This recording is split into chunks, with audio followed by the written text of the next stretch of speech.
So that's where the rams winter. That's their home, in that gully there. So if they go into there and they can't handle it, then they don't get used. They get dog tuckered instead. Yeah, dog food. Pretty simple, eh? Well, I knew I was in the right place because there was shedding sheep. So I'm like, oh, I'm close. And I look down on this place. I'm like, I think that's the right one. Yep, I'm heading the right way. And then I'm working out the zones of the farm as I'm coming in, and that's how I worked out boundaries and red cattle. Yeah. To know and then I did actually stop on the way in, up where they do the cut over of the trees. So I looked across, I could see your finishing country. Pretty sure that's your finishing country. And then over to the mountain behind it.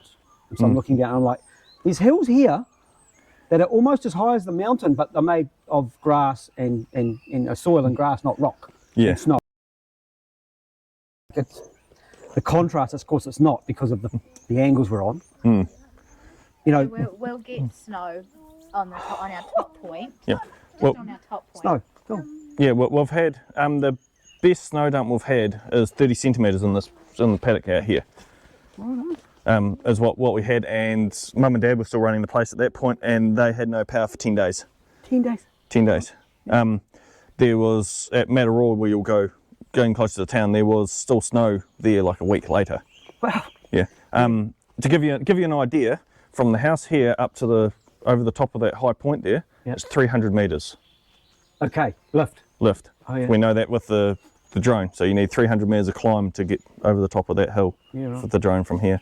Well, like the drive in, there's about 40 minutes of gravel, which I'm used to gravel, so that's okay. There's little deer, there's fallow deer jumping off the side. What did you find? Yep. Saw them, so that was cool. Yeah. There's a peacock that flew onto the top of the post. I didn't have my camera going for him. There's sheep running down the side of the track. There were no logging trucks. Oh. No logging trucks. Oh, no fun at all. Yeah. They're good fun. There's your turkeys down here, down the bottom. Don't talk to us about turkeys. Oh, you know what? Not a fan. Oh, there's a few too many of those around there. Needs to be a bit of a thinning out. And then I come across and there's, you know, the cut over, the red cows, the shedding sheep, and I knew I was close. So and then of course coming down here, it's like, yeah, there's driveways everywhere. I'll take this one. Yeah. And then I actually read your instructions. Oh, well, yeah, that's handy. That helps, eh? Yeah. Reading instructions. On your way into town, you'll see one more lot of shedding sheep. Got them in mixed with his woolly sheep. Oh, yeah? So the Takumu Road that you passed up the top there, if you go slightly up that road on a clear day, there's a spot where you can see Egmont and Ruapehu. And now Howie from one spot. Yeah, you just turn around and you got one direction, one the other way. So it gives you an idea where you... We're this far in, we probably should do an intro. I've come to the middle of nowhere, literally the middle of nowhere, because I just happen to be in the area of middle of nowhere. And I'm at Waitui Wiltshire. Are you at Wiltshire Stud or just Waitui Wiltshires? It's just Waitui Wiltshires. Waitui Wiltshires, in the middle of nowhere. This is Charles, his wife Em. His wife? Yes, wife. We got Em and we got Harry. Yep. Yeah. So it's a team of three. Do we call it a team of three because he's a shepherd? He's the boss. He's the boss. Let's go look at some rams. And you just happen to have rams in the pen. They were just in the paddock by the yards, aren't they? Just up the top. Well, we'll take you for a drive. Cool. Once we're finished looking at them, we'll take you for a drive up and show you a mix of everything. I was expecting probably slightly tougher sheep than what I see down on the flats, because down up here, if sheep don't survive, they don't make it to the yards. Exactly. It's a pretty simple system, isn't it? Yeah. If they don't stand up to our standards that we want, they don't end up staying. Now you were talking earlier, I should have just put the camera on you, the mic on you as soon as I arrived. You were talking about your lambing process, and so Em said you put rams out January, February, March and April? Yep. So January for the flock in Martin, tell me about that. Yes. So my father's got a lifestyle block down, or his retirement block, which is 22 acres down at Martin. So we lamb those, normally about 60 ewes down there. They start lambing mid to late June. So the average lambing date would be about 1st of July, where we get rid of some nice early lambs off there. So we had them go a week and a half ago for a 21.7 kilos carcass weight. That is So and they are all Wiltshire. Yep, ewes all down there? Wiltshires. We don't Yep. don't want to do shearing anymore. So they're all Wiltshires, and yeah. So that's just a nice little block, and that's kept simple. It's nothing complicated down there. And then we have our early girls, which are our 4 to 5 year olds. They get the ram in the mid-February, and they start lambing 16th of July up here. Out here. So yeah, so they Cold, wet. can be cold and wet. Sometimes you hit that right, and they'll get a really good lambing. Yep. And then a month later, the mixed stage start, and if the earlies get hit with bad weather, normally the mixed stage is all right, or somewhere along the way, something will get hit with some sort of weather. Yep. And so that does help spreading the lambing over the 3 months between the mixed stage and everything. And then the hoggets finish off. And with it. you were saying no shepherding unless you see a problem. The sheep have to lamb unassisted. Yep. Yep. Yeah, so if we happen to be going through and we see a problem, we sort the problem out, but we don't go looking for problems. And the hoggets, they just get left to their own devices, so it's not worth disrupting them in the areas that they're in. So these days we select our own rams out of our boys that are up for sale, right, and put them over our commercial flock to try and boost our commercial guys right up as well. And we're over the last couple of years we've been using our data that we've collected to cull out and create a better selection. And with one cull through a season, it seemed quite rough pulling quite a lot out. Yep. But we ended up lifting our weaning weight in the studs by 2.5 kilos on average. From between when and when? That was in one season. That could be seasonal slightly though, couldn't it? There could be a seasonal impact there? A little bit, but a lot of it was taking out all the poor growth animals, which also does help. Coming to a country like this, and like it is steep. Like this is the sort of country that goats fall off, and that's one thing I didn't see coming up. I didn't see any goats.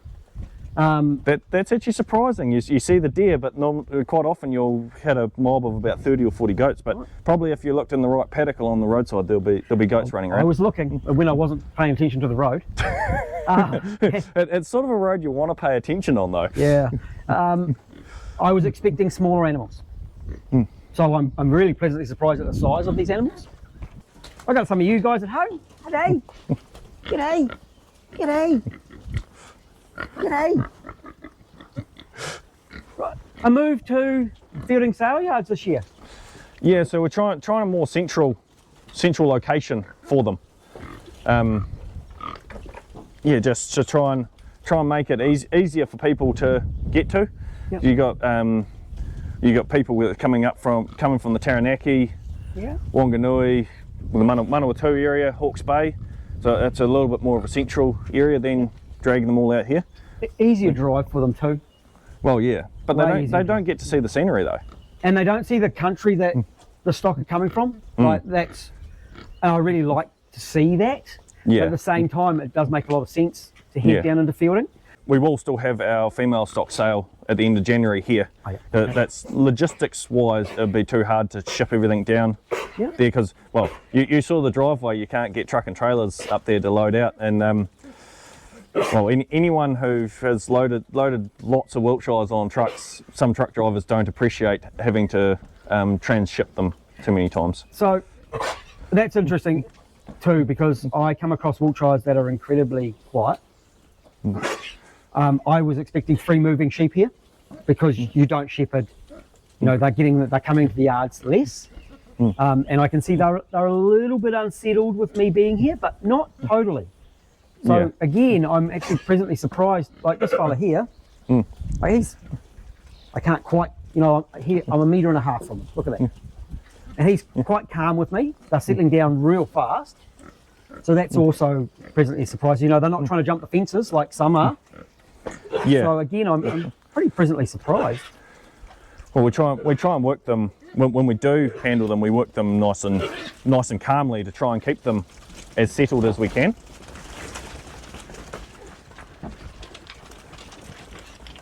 They're also reasonably well shed because it is cold out here. Like we are, you know, we're still quite high. What's your elevation here?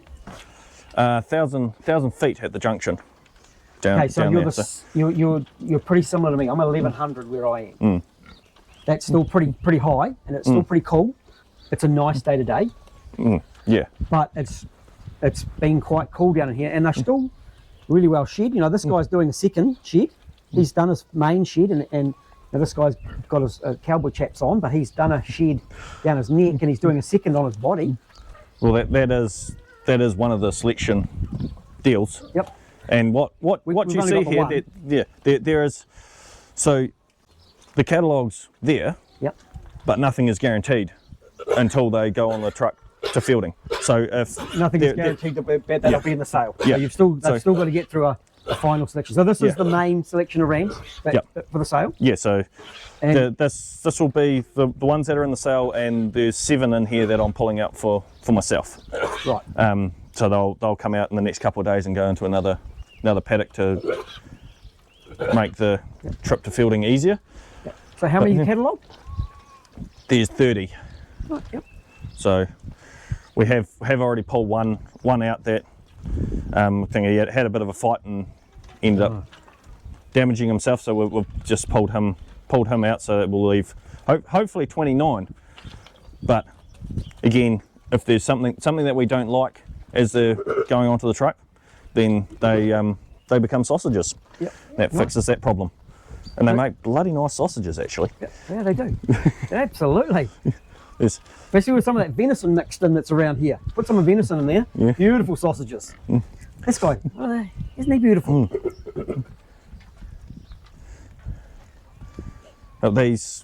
So we started with just over 100 rams. Okay, yep. And we've gone through and selected and pulled it all down to what we have here. And this next season, I'm going to go back through all the numbers over the last couple of years to see which mothers we've selected the animals from that we've either kept as hoggets or we've put up for sale as rams, and then anything that we have not selected lambs off, they're just going to drop into the commercial mob. There's no point keeping them in the stud. So how many ewes are in your stud flock? So this year we lambed about 95. That's including the hoggets in the stud flock. What's your lambing percentage of your stud flock? I haven't actually worked that one out. I've worked out of the overall over the commercials. Okay, what's your overall of your commercials? Over the commercials, so 2 days mixed age and the old girls, 150. That's a docking. That's pretty good in this country. Yeah. Again, you know, when we look up on those hills behind us, that steep stuff and unassisted, no care, well, as such, no additional care. They have to look after themselves. That's a good number for out here, isn't it? Yeah. How do you compare against? Do you talk to your commercial wool farmers around here, or the percentages they're getting? A lot of them like to keep information close to their chest, which some farmers like to do. It doesn't bother us. We'll share. Yeah. We're happy to share any numbers that are there because, well, we've got nothing to hide. It's not a big secret what we're doing. If anyone wants to come and watch or see what we do, well, the door's always open. Yeah, but I made it out here. Stud marks on the end of the ear, isn't it? Because some of them look funny because they've got like an ear missing, but that's your stud mark. Oh, that's your age mark. No, so that's our ear mark. So that's to tell that they're ours. So every sheep on the place and cattle beast will have the same mark. Right. Yeah.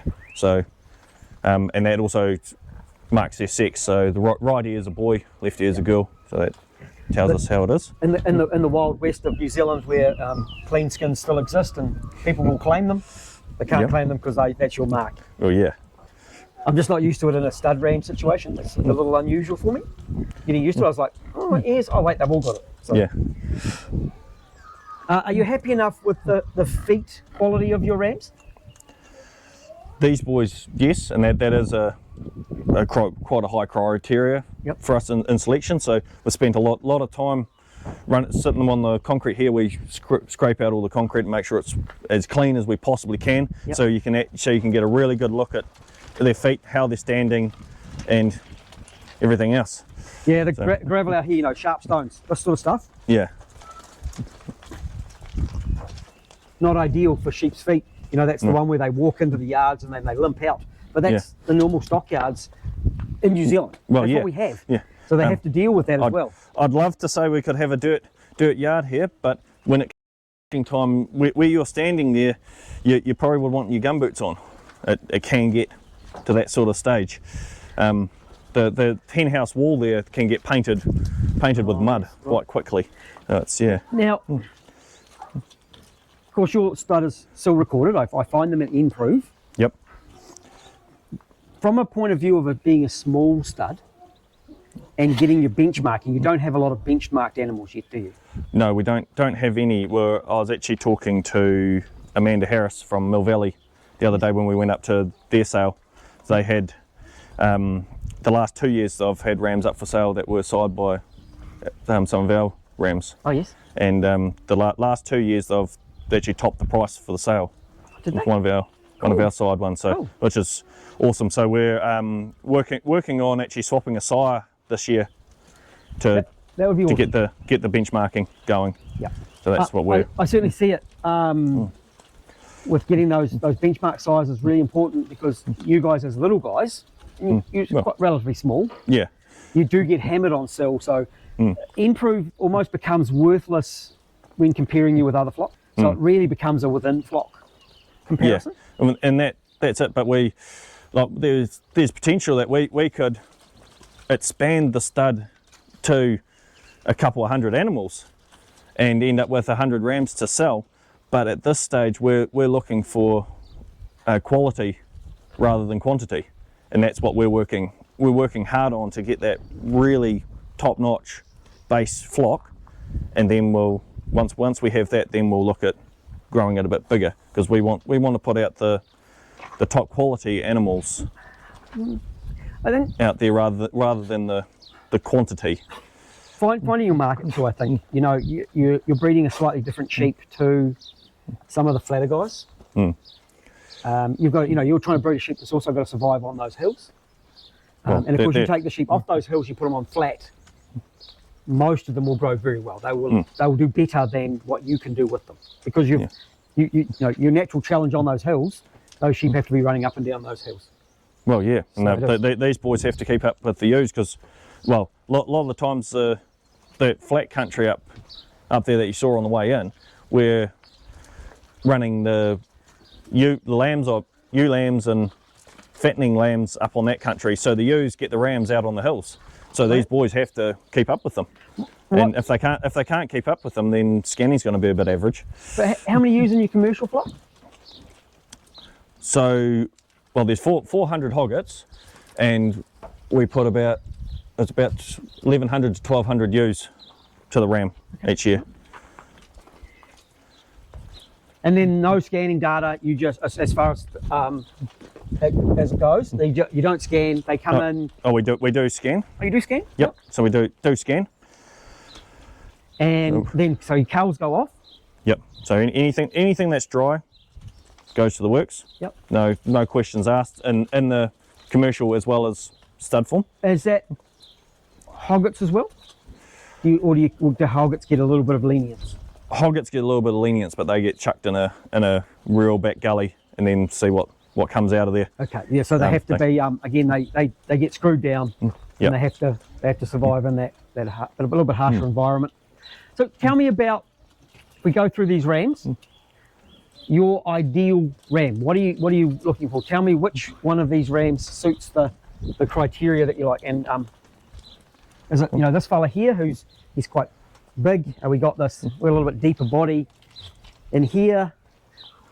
Well, the So there's actually one in here that I'm looking at putting over the stud. Yes. So the one with the yellow spot on his back over in the far corner there. So He's the fighter. So he's Yes, I got him. Yep, you got him in the back corner there. Hopefully he'll stand out for you in due course. I can see a spot, but there's a ram standing in front of him. As there always is. They're always a little camera shy. Down. So he's a little bit smaller than some of the others. So he was born off a hogget. Yeah. As a twin. She reared the twins. So he's a little bit smaller, so because he'll be a month younger than a lot of that are in here. Yes. But we like him figures wise. He's this sort of on average he'll be the second top Yes. figures wise, and we think he's a really nice shape. He's well balanced, and he will grow into a nice animal. But like everything, if something props up that we don't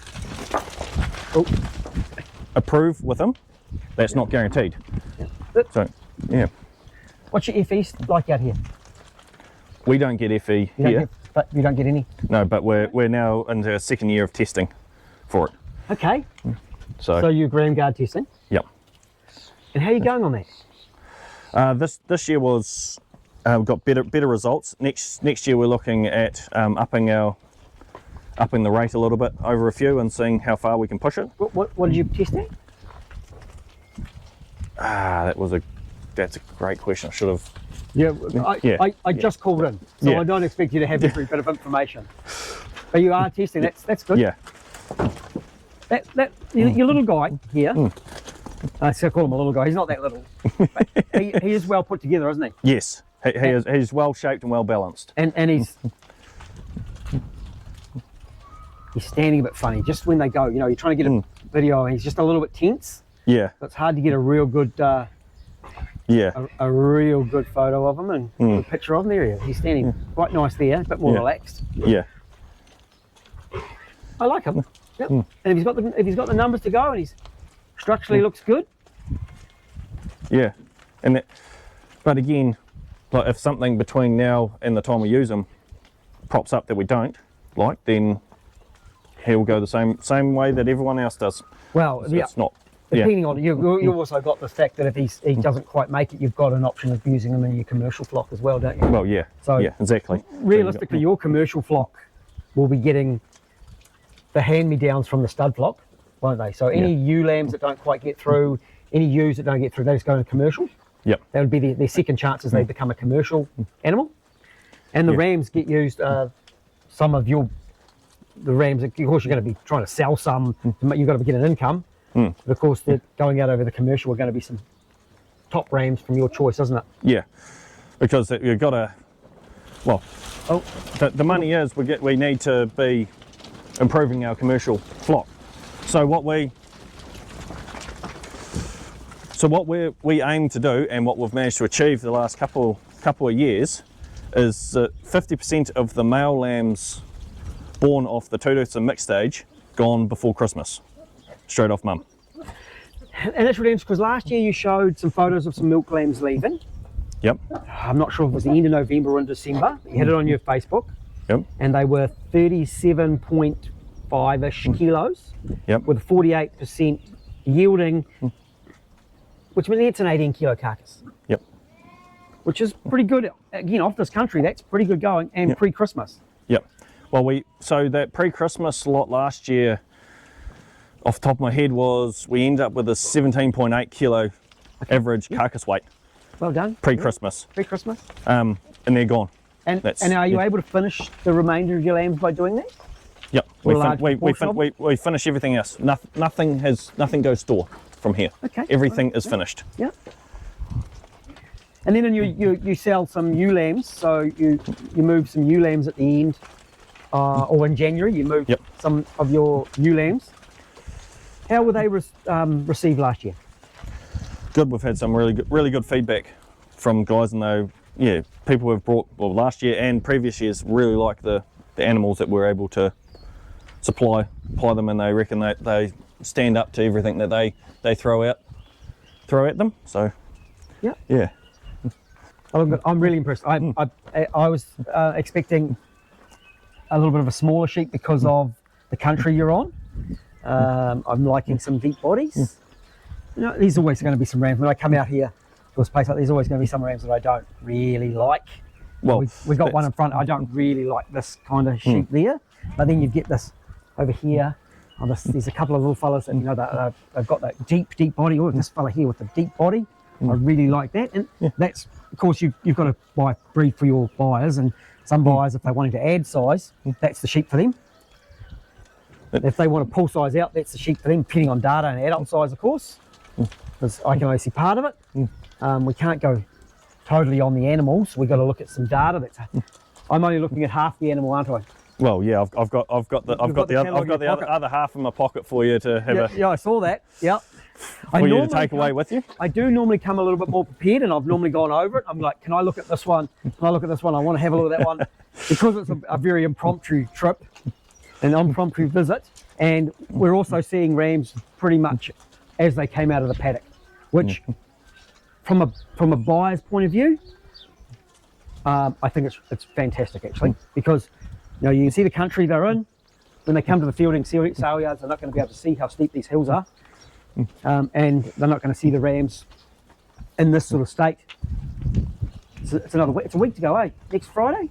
Yeah, next year Friday week, so a week and a half. I better get editing pretty quick, eh? Yeah, If I want to put something out then for it'll that. be Christmas. Yeah. This guy, I like this guy here. He's quite hairy underneath. I also like the calm nature. Hey, I can just about read your ear tag. Number 50, 1059. Oh. Guy with a little bit of stuff on the shoulder. He's beautiful too. He's got. We're going to look at him. I'll have a look at the numbers and see what you.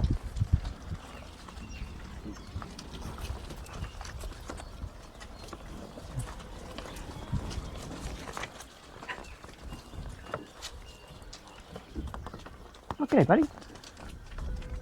How's it going? There you go, number 11 in the catalogue there for you. Oh, I'll win it. Do you have your flock average? Do you know that off the top of your head or roundabout? Not off the top of my head, but I can pull that information up for you.